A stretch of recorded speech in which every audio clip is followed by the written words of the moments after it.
بسم اللہ الرحمن الرحیم۔ محترم سامعین و ناظرین، السلام علیکم ورحمۃ اللہ وبرکاتہ۔ امید ہے اللہ تعالیٰ کے فضل و کرم سے خیریت سے ہوں گے۔ اللہ تعالیٰ آپ کو، آپ کے اہل خانہ کو ہمیشہ اپنے حفظ و امان میں رکھے۔ تو آج کا کڑوے گلاب سلسلے کا ولاگ شروع کرتے ہیں۔ یہ مضمون حسب سابق جناب محمد سلیم بٹ صاحب کی کتاب نفسہ نفسی سے لیا گیا ہے، اور اسے پیش کرنے سے پہلے گزارش ہے کہ جن دوستوں نے ابھی تک میرے یوٹیوب چینل BA رشیدی جس پر کہ یہ ولاگ اپلوڈ کی جاتے ہیں اسے اگر سبسکرائب نہیں کیا تو سبسکرائب کر کے لائک کر کے بیل آئیکن کو ضرور پریس کر لیں، تاکہ آئندہ آنے والے ایسے یہ دلچسپ اور معلوماتی ولاگز ان تک باقاعدہ اور بروقت پہنچتے رہیں۔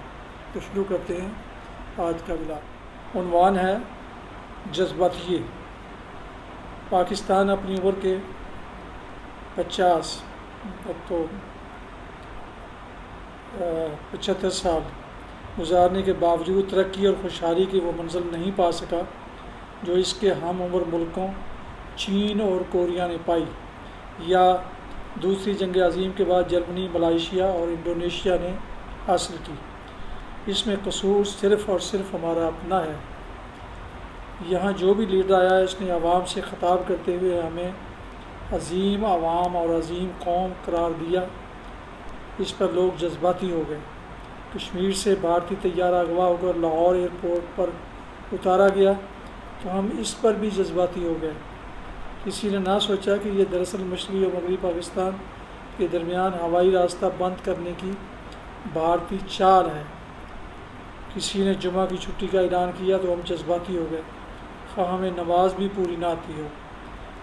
نماز جنازہ تو تقریباً 90% لوگوں کو نہیں آتی۔ غلبہ اسلام کی باتیں ہونے لگیں۔ نہیں سوچا کہ بین الاقوامی مارکیٹوں میں ہفتہ اور اتوار کی تعطیل کی وجہ سے ہم دنیا سے 3 دن کے لیے کٹ گئے ہیں اور ہمیں کروڑوں ڈالر کے جرمانے ادا کرنے پڑ رہے ہیں۔ کسی نے ہم سے یہ پوچھا آپ اسلام کو مانتے ہیں؟ ہم جذباتی ہو گئے اور 5 سال تک کے لیے انتخابات کا سلسلہ روک کر اپنے آپ پر آمریت مسلط کر لی۔ کسی نے بازار حسن بند کیا، ہم جذباتی ہو گئے۔ نہیں سوچا کہ آگ کے لیے چمنی کی ضرورت ہے اور صاف پانی کے ساتھ گٹر اور گندے نالے بھی ہونے چاہیے۔ نتیجتاً گلی گلی اور محلے محلے اس بازار کے مکین منتقل ہو گئے اور ان کے دیکھا دیکھی شریف گھرانے بھی خراب ہونے لگے۔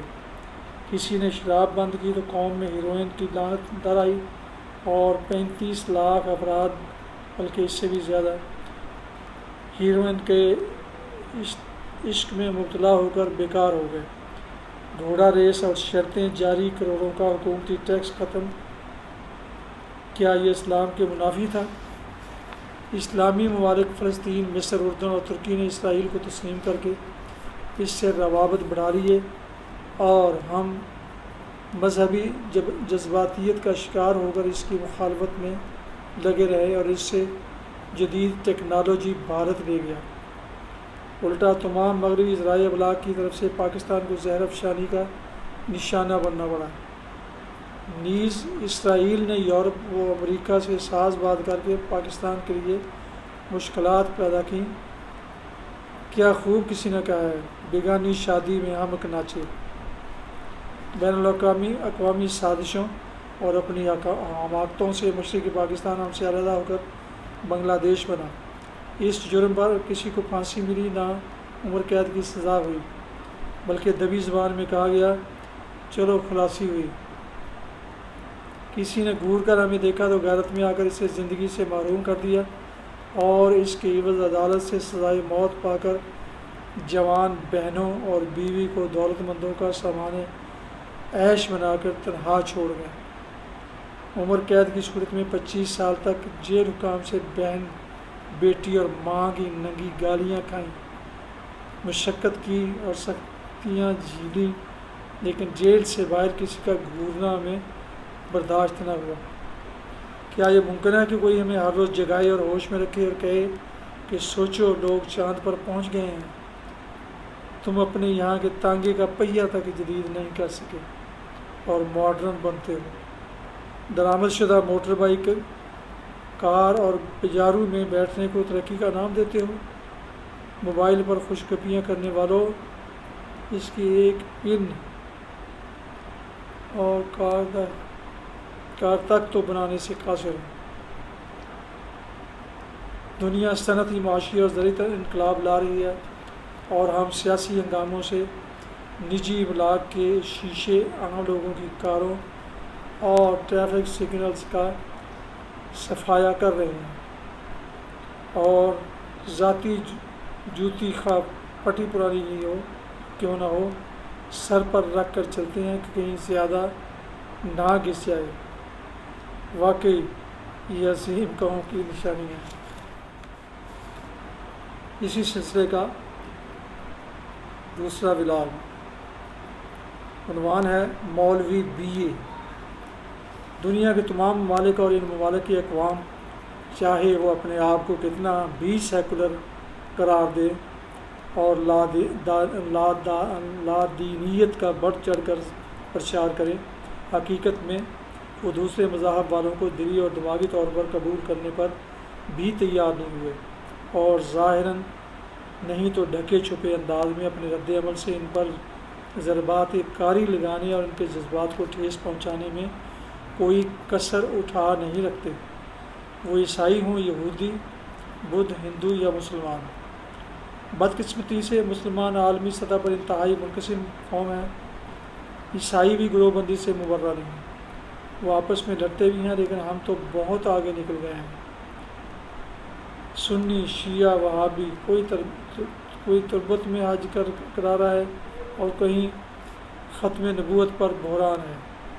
تعصب تو صوبائی، ضلعی اور قومی بھی ٹھیک نہیں ہوتا، چہ جائے کہ عقائد کا گروہی اور فرقہ وارانہ تعصب، اور پھر شہروں میں اندرون شہر اور بیرون شہر، شہری اور دیہی پیشوں کا ذات، برادری اور زبان کا تعصب۔ کس بات کو دہرایا جائے؟ یوں لگتا ہے کہ پورے کا پورا شیرازہ بکھر چکا ہے۔ ہمارے بڑے مذہبی رہنما جو کروڑوں روپے کی مالیت کی گاڑیوں میں سفر کرتے ہیں، 10 کلاشن کوف اور اسلحہ بردار محافظوں کے جلوں میں سامعین سے خطاب فرماتے ہیں، جو رات انسان کو قبر میں آنی ہے وہ باہر نہیں آئے گی۔ قول و فعل کے تضاد نے مفروغ الحال اور ان پڑھ عوام میں ذہنی انتشار کے بیج بو دیے۔ کون سا مذہب، کون سا فرقہ سچا ہے، خدا جانے، لیکن میری دانست میں سارا قصور عوام اور خود ساختہ علماء کی کم علمی کا ہے۔ کہتے ہیں پوپ پال کے مرنے کے بعد نئے پوپ کے دعوے داروں کو ویٹیکن سٹی میں چرچ میں بند کر دیا جاتا ہے۔ اندر کیا ہوتا ہے، ہمارے جیسے عوام کو اس کا کچھ علم نہیں ہوتا۔ وہ لڑتے ہیں، گالی گلوچ کرتے ہیں اور داڑھیاں نوچ کر بالوں کا ڈھیر لگاتے ہیں، یا علمی بحث سے مخالف کو قائل کرتے ہیں۔ عوام کیا جانے، البتہ اس دوران ہزاروں مذہبی متوالے چرچ کے باہر جمع ہو کر پادریوں کے کسی ایک نتیجے پر پہنچنے کا انتظار کرتے ہیں، اور جو ہی چرچ کی چمنی سے دھواں نکلتا ہے تو یہ ظاہر کرتا ہے کہ فادرز کا اعلان ہے، ہم نے پا لیا، میں ایمانداری مذہبی یعنی اپنا مذہبی رہنما اور پھر نو منتخب پوپال بالکنی میں سے اپنی رونمائی کراتا ہے، جس سے عوام میں خوشی کی لہر دوڑ جاتی ہے اور وہ اس کو اپنا مقدس رہنما مان لیتے ہیں۔ ادھر ہمارے ہاں تمام مکتبہ ہائے فکر کے مولوی حضرات لاؤڈ سپیکر پر اپنے مخالفین کو مناظرے کی چیلنج دیتے ہیں اور ایک دوسرے کو رسوا کر کے عوام کو مذہب سے متنفر کرنے میں کوئی کسر اٹھا نہیں رکھتے۔ یہ نظر غائر اس صورتحال کا جائزہ لیا، بنظر غائر اس صورتحال کا جائزہ لیا جائے اور ان معاملات کی تہ تک پہنچ کر تجزیہ کیا جائے تو نتیجہ کے طور پر یہی ایک وجہ سامنے آتی ہے کہ جہالت اور کم علمی نے مسلمان کو کہیں کا نہیں چھوڑا۔ مذہب کے بارے میں جہاں کہیں کوئی جدیدیت اور حقائقیت کی اور حقائق کی بات کرے گا اور تو فتووں کی بھرمار سے اس کا ناطقہ بند کر دیا جائے گا۔ چند سال پیچھے مڑ جائیں تو جب امریکی خلابازوں نے چاند پر قدم رکھا تو ان ملاؤں نے آسمان سر پر اٹھا لیا تھا۔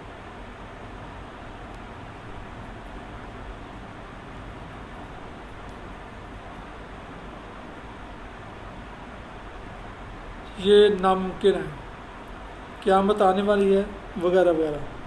ہماری اس قدر جگ ہنسائی ہوئی کہ توبہ بھلی۔ ہندو، یہود اور عیسائی ہماری طرح آسمان سر پر اٹھا کر اور گلے پھاڑ پھاڑ کر اپنے مذاہب کی تبلیغ نہیں کرتے، بلکہ خاموشی کے ساتھ اپنا مشن جاری رکھتے ہیں اور کامیابی حاصل کر رہے ہیں۔ اور ایک ہم ہیں کہ اس طرح کی خفیہ کانفرنس بھی اسپیکر لگا کر کرتے ہیں۔ اب دیکھیے، دیگر مذاہب یعنی یہودی اور عیسائی بچپن ہی میں رجحان دے کر اپنے مستقبل کے مذہبی رہنما کے طور پر کسی بچے کو منتخب کرتے ہیں اور دین و دنیا کی بہترین تعلیم و تربیت سے اسے آراستہ کرتے ہیں۔ یہی نہیں بلکہ اسے دیگر مذاہب کی کتب و صحائف، قرآن، گیتا، تورات، انجیل پڑھا کر ایک مکمل اور جامع با کردار انسان بنا کر مذہبی رہبر کے سفرائے سوچتے ہیں۔ اس کے مقابلے میں ہمارے ہاں نکما، ان پڑھ، نابینا اور معذور شخص مسجد سنبھالتا ہے اور تمام اپنی جہالت اور کم علمی سے سادہ لو انسانوں کو گمراہ کر کے مذہب کی ترویج کی بجائے اس کی تجلیل کا باعث بنتا ہے۔ حادثاتی طور پر ایسا کیوں ہوا ہے اور کیوں ہو رہا ہے؟ کیونکہ ایسے اشخاص کی ساری عمر اسی طرح بسر ہو جاتی ہے۔ خیرات کی روٹی اور چندے کی معمولی تنخواہ، ذاتی مکان تو کیا کرائے کا گھر بھی رہائش کے لیے نہیں لے سکتے۔ گھر بسانا تو کجا، ان میں سے اکثر مالی تنگ دستی کی وجہ سے، اور جب کبھی جبلی جذبات سے مغلوب ہو کر کوئی چھوٹی موٹی حرکت کر بیٹھتے ہیں تو اخبارات اور جرائد میں شہ سرخیوں کے ساتھ مذہب کی رسوائی کا کارن ہوتے ہیں۔ عالم دین سے ایسی حرکت ناقابل قبول ہے۔ اس قباحت کی بڑی وجہ خدا کے گھروں کی دیکھ بھال اور ان میں عبادات کی رہنمائی کے لیے موجود مولوی صاحبان کے تعین و تقرر کا فرسودہ طریقہ کار ہے۔ مساجد چندے سے چلتی ہیں۔ 10 چکروں کے بعد کہیں سے 5-10 روپے خدا کے نام پر مولوی کو ملتے ہیں تو 100 تانوں کے ساتھ چندہ خوری کب تک چلے گی؟ مولوی صاحب مولوی صاحب کو پیٹ بھر کر کھانا بھی چلنے لگے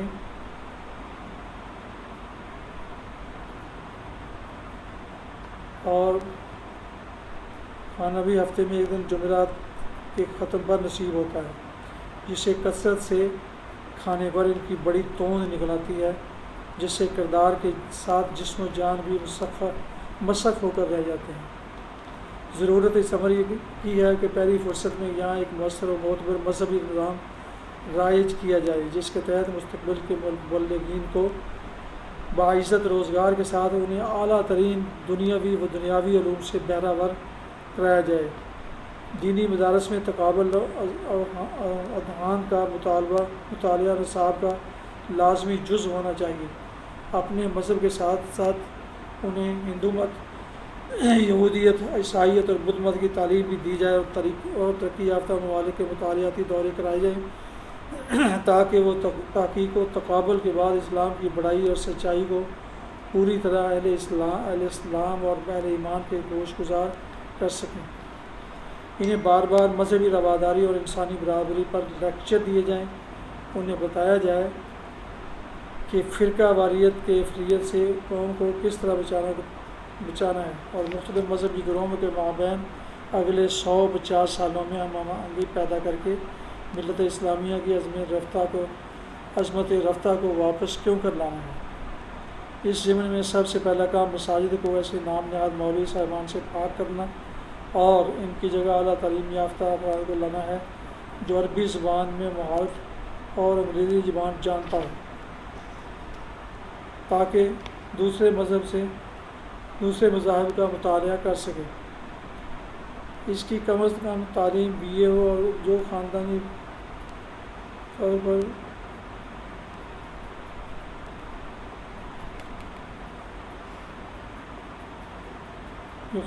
طور پر رہن سہن اور میل ملاقات میں اعلیٰ و پاکیزہ اطوار کے مالک ہوں، یعنی مولوی BA۔ زیادہ تر نام نہاد علماء ہیں۔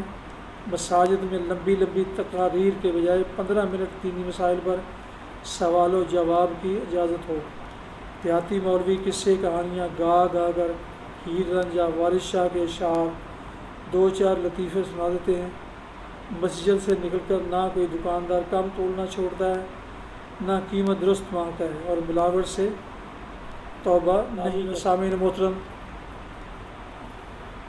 کڑوے گلاب سلسلے کا یہ ولاگ بعنوان جذباتیے اور مولوی BA 2 ولاگ پیش کیے گئے، جسے میرے YouTube چینل BA رشیدی پر اپلوڈ کیا جائے گا آپ کی سماعت کے لیے۔ لہٰذا دوبارہ گزارش ہے کہ جن دوستوں نے ابھی تک میرے اس YouTube چینل BA رشیدی کو سبسکرائب نہیں کیا، وہ اسے سبسکرائب کر کے، لائک کر کے، بیل آئیکن کو ضرور پریس کر دیں تاکہ آئندہ آنے والی نوٹیفیکیشن ان کو برابر باقاعدہ ملتے رہیں۔ دوستوں سے بھی ضرور شیئر کیجیے گا۔ اللہ تعالیٰ آپ کا حامی و ناصر ہو۔ اللہ تعالیٰ آپ کو، آپ کے اہل خانہ کو ہمیشہ اپنے حفظ میں رکھے۔ آمین۔ دعاؤں میں پاک وطن، والدین، اعزاء و اقارب، دوستوں کے علاوہ اس ناچیز کو بھی ضرور یاد رکھیں۔ شکریہ۔ السلام علیکم ورحمۃ اللہ وبرکاتہ۔ پاکستان زندہ باد۔